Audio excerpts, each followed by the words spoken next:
Hey everybody, John here. It's another beautiful day in Pennsylvania, and I am at Kinzua Bridge State Park. And what you're looking at right there is a skywalk from an old railroad viaduct. So when this was built in 1882, it was the longest and tallest railroad viaduct in the world.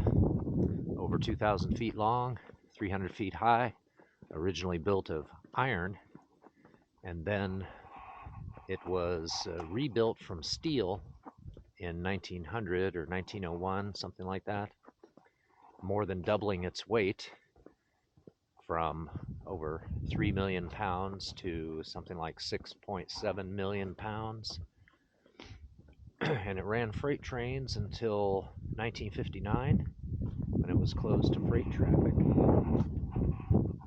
So you see the old railroad grade going out that way, which is now a bike path, but you can see where the trains ran here. And excursion trains ran on this thing until, I think, 2001, maybe. Then an inspection was done, which found that some of the steel columns were significantly rusted, and a restoration effort was underway in 2003, and a few months in, when an F1 tornado slammed into this thing and knocked down 8 or 10 or 12 columns and destroyed the bridge. So when we get out to the end of the skywalk here, you'll be able to see some of those steel columns lying on the valley floor. We will also take the Kinzua Creek Trail, which you can kind of see part of it here. Those rock steps there are part of it, and we'll take that down to the bottom and have a look at the wreckage up close.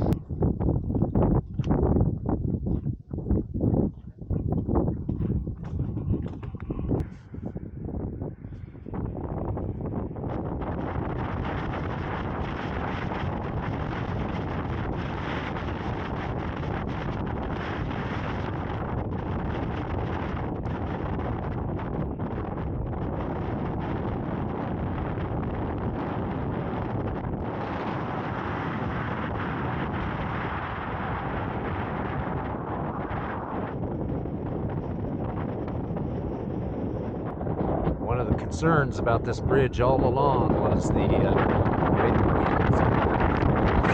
vehicles. So a tornado came through in June of 2003, and there you see the result.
So there's a pretty nice visitor center here, and from that upper deck there, even from there, which is right off the parking lot, you can just walk out to the end of this right here, and then you can see out, and see the skywalk and the other side of the bridge.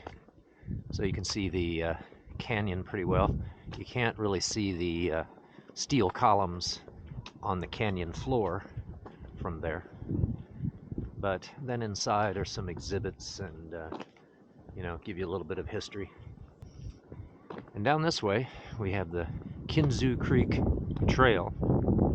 which is about, I don't know, 4/10 of a mile or something, taking you down to the bottom. So let's check it out. Out there on that skywalk, it's quite windy, but as soon as you get over here, it's pretty calm. Picture taking platform that way, and over here we have a viewing platform.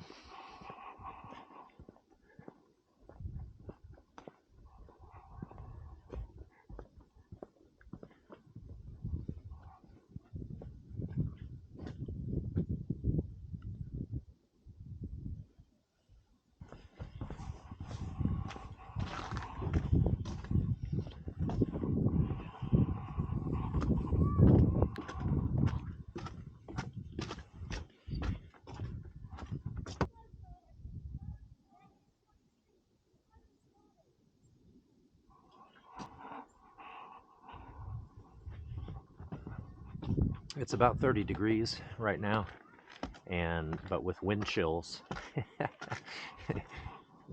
If you're out there on the bridge with the wind blowing, yikes!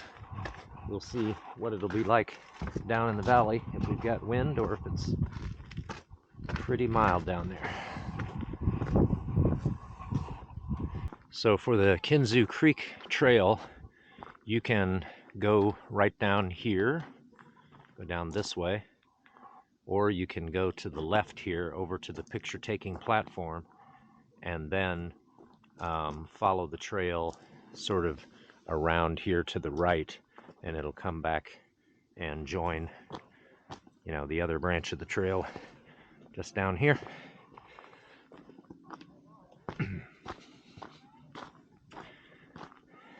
Trail is marked by yellow blazes.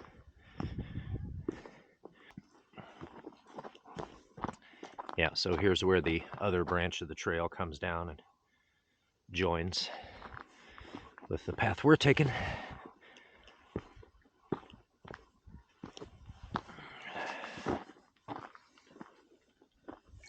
So I wanted to talk about the Foothills Trail, and which, recall, is 76 miles from end to end.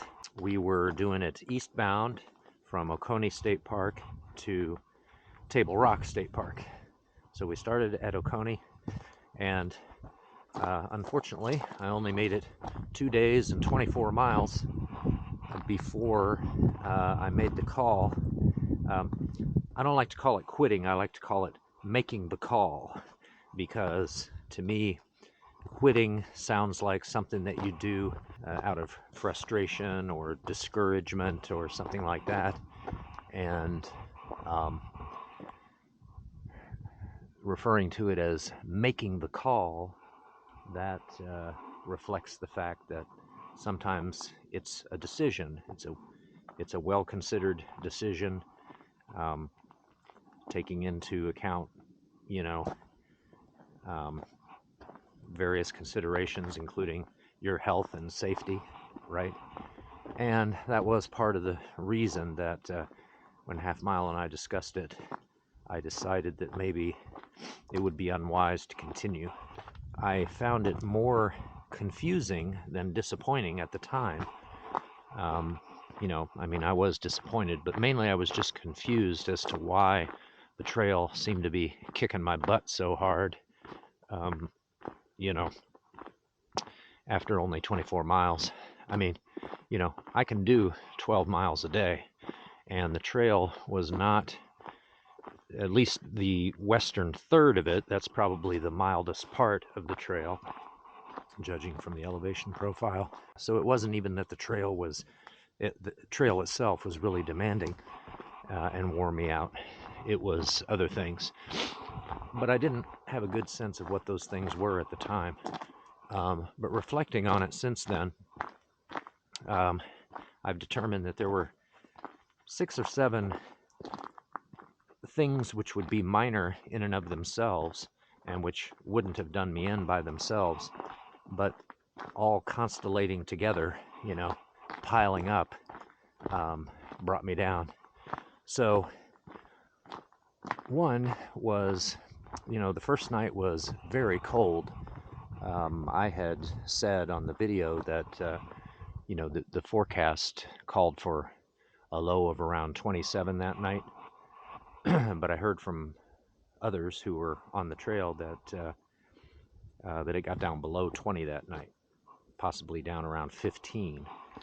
And so that was super cold. And of course, I got up very early on the second day and got started well before sunrise. So we hadn't even reached the overnight low yet.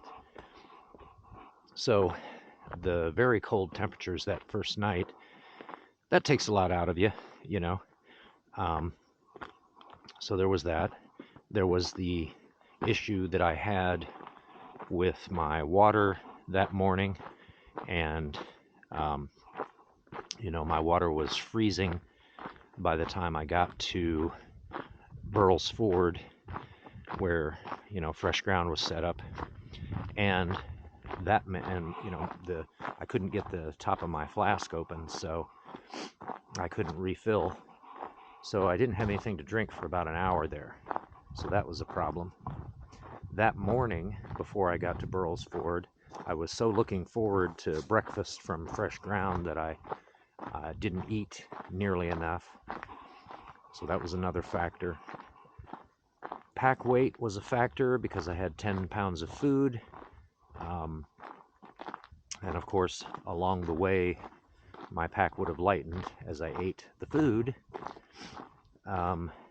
There was the excitement of the whole social aspect of that trip and meeting other hikers and things like that. And then there was just kind of the rushing each day, mainly to try to get to where fresh ground was because I wanted to experience that. So those are some of the very minor issues, right? By themselves, they wouldn't have meant much. But taken all together, it was just kind of too much for me, I guess. Now, in retrospect, I think that I could have continued. Looking back, I think, well, you know, with the good night's sleep that I had at the hotel on night 2, and, you know, maybe not getting started super early on day 3, I probably could have continued, or I could have just, you know, we could have stayed in the hotel another night there, and I could have continued on day 4, and I think I would have been okay. But I couldn't know that at the time. I mean, I was concerned that maybe there was some unknown health issue in play, which accounted for my level of fatigue, which I just thought was way too high, right? I was way more worn out than I should have been. And I thought maybe something's going on that I don't know about. And if I continue on, you know, it's just going to get worse. But as I say, not knowing if there might be some health issue that was a factor, Half Mile and I thought it a little risky maybe to continue because so I left off at Sloan Bridge, mile 23.9. Up another 5 miles or so is the Whitewater Falls access, right, where Half Mile could get to me by car. But then after that, I would have been heading into about a 30-mile stretch all the way to the Laurel Valley access at mile 61.7. So that's about 30 miles where, you know, we wouldn't have been able to rendezvous again. And if I had some health issue and got stuck in the middle of that stretch there, you know, that could have been a problem. So we had to do the smart thing and make the call. And also I found out since then too, I guess it's a good thing that we did, because my filter froze on the morning of day 2. And since then I tested it for integrity, which I guess the test is pretty simple. You try to blow air through the mouthpiece, right, through the spout there. And if you can get air through, if it comes through pretty easily, then that means the filter's damaged. And it is. So I didn't know that, and I would have headed into the wilderness there for a 30-mile stretch with a damaged water filter. which could have been an issue.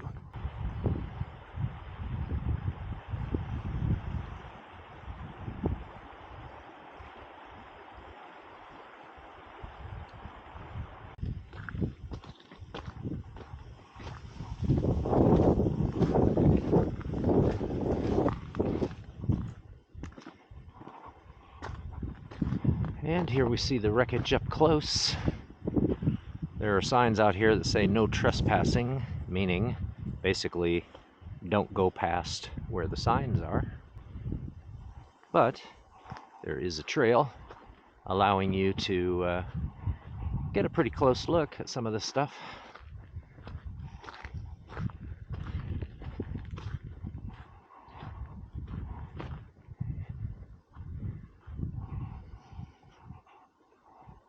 Here are all the columns.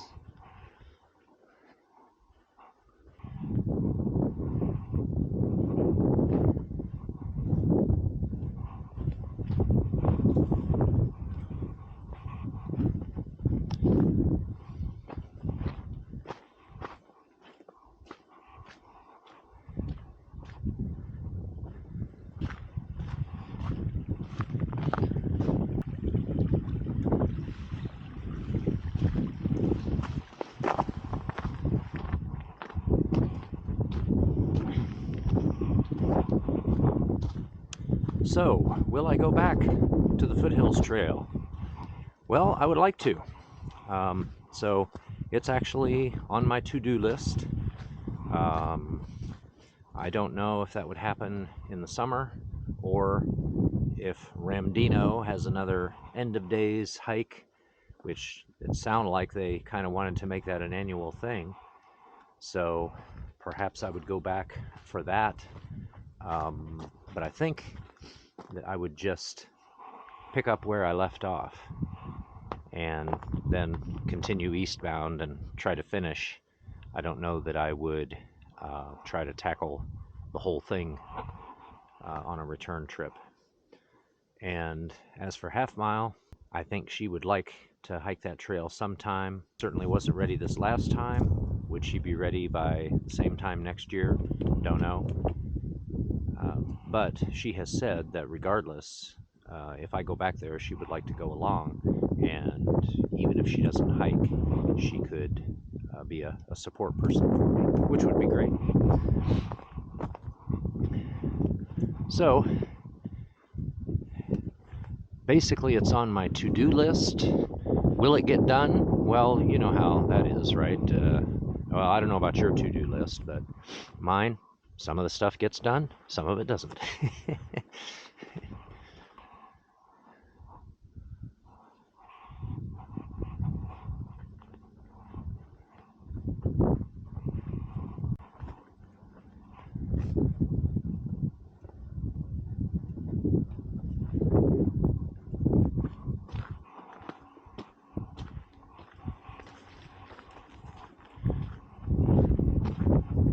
Incidentally, something I realized after that experience of my water freezing and then my filter and flask freezing on that one morning.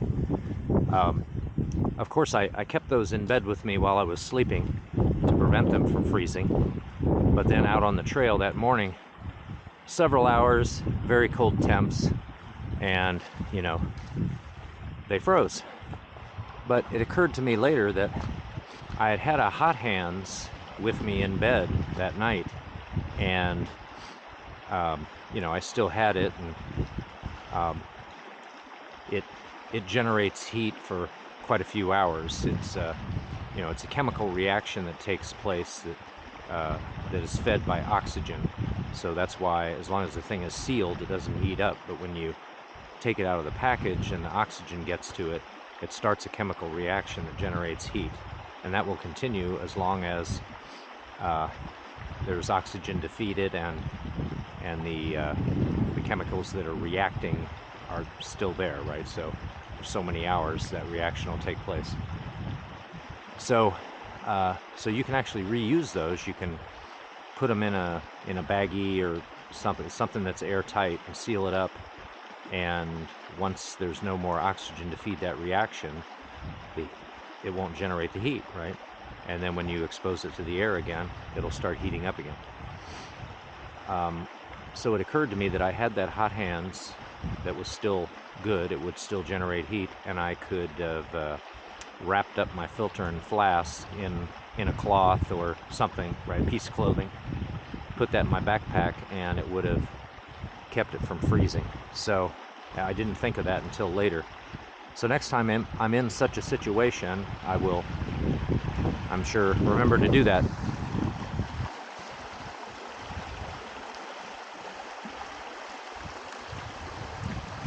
Here's Kinzua Creek.